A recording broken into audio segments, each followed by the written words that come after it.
दोस्तों कार्बन के बारे में अब हम ये जान चुके हैं कि कार्बन अपना outermost shell completely fill करने के लिए दूसरे कार्बन एटम्स के साथ भी कोवेलेंट बॉन्ड बना सकता है। और ऐसा जरूरी नहीं है कि ये दोनों कार्बन एटम्स सिर्फ एक सिंगल कोवेलेंट बॉन्ड ही बनाएं, ये दोनों तो डबल या फिर ट्रिपल कोवेलेंट बॉन्ड्स भी बना सकते हैं। आइए मैं आपको कुछ एग्जांपल से समझाता हूं।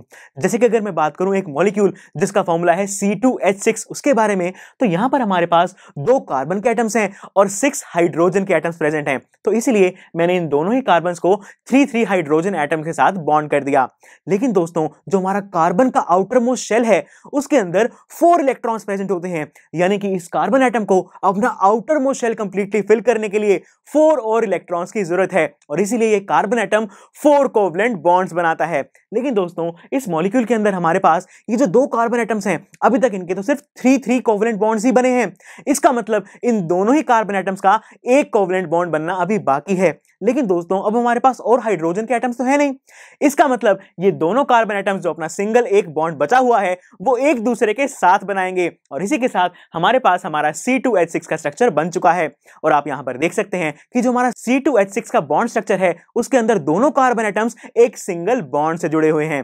लेकिन अगर मैं बात करूं C2H4 के बारे में, तो इस मॉलिक्यूल के अंदर हमारे पास 2 कार्बन एटम्स हैं लेकिन सिर्फ 4 ही हाइड्रोजन एटम्स हैं। तो इसीलिए मैंने यहां पर दोनों कार्बन एटम्स को 2 हाइड्रोजन एटम के साथ बॉन्ड कर दिया। लेकिन दोस्तों इन दोनों कार्बन एटम्स के तो अभी तक सिर्फ 2 ही कोवलेंट बॉन्ड्स बने हैं, यानी कि इन दोनों कार्बन एटम्स के ही अभी 2 कोवलेंट बॉन्ड्स बनने बाकी हैं। लेकिन दोस्तों अब हमारे पास और हाइड्रोजन एटम्स तो है नहीं, तो इसका मतलब ये दोनों कार्बन एटम्स 2 बॉन्ड बनाएंगे एक दूसरे के साथ ही। यानी कि हम यहां पर देख सकते हैं कि जो हमारा कार्बन एटम्स हैं उन दोनों के चारों बॉन्ड्स पूरे भी हो गए हैं और यहां पर दोनों कार्बन एटम के बीच में एक डबल बॉन्ड बन रहा है। तो दोस्तों अब हमने सिंगल और डबल बॉन्ड तो देख लिया, तो आइए एक बार ट्रिपल बॉन्ड का एग्जांपल भी डिस्कस करते हैं।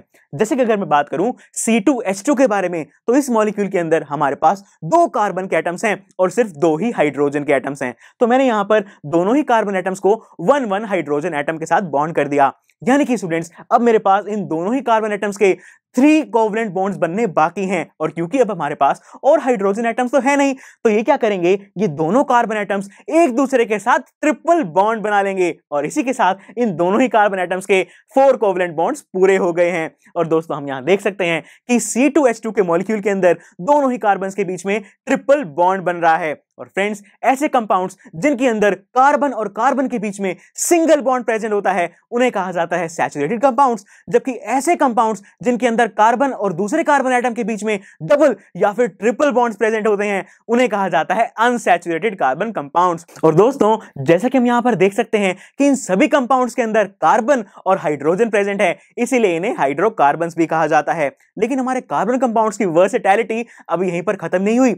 हमारे कार्बन कंपाउंड्स तो और भी बहुत सारे डिफरेंट टाइप्स के होते हैं। तो आइए नेक्स्ट लेक्चर में कार्बन कंपाउंड्स के बारे में और डिटेल में जानते हैं। तो मिलते हैं नेक्स्ट लेक्चर में। आई एम श्योर स्टूडेंट्स आपको ये लेक्चर बहुत ही पसंद आया होगा।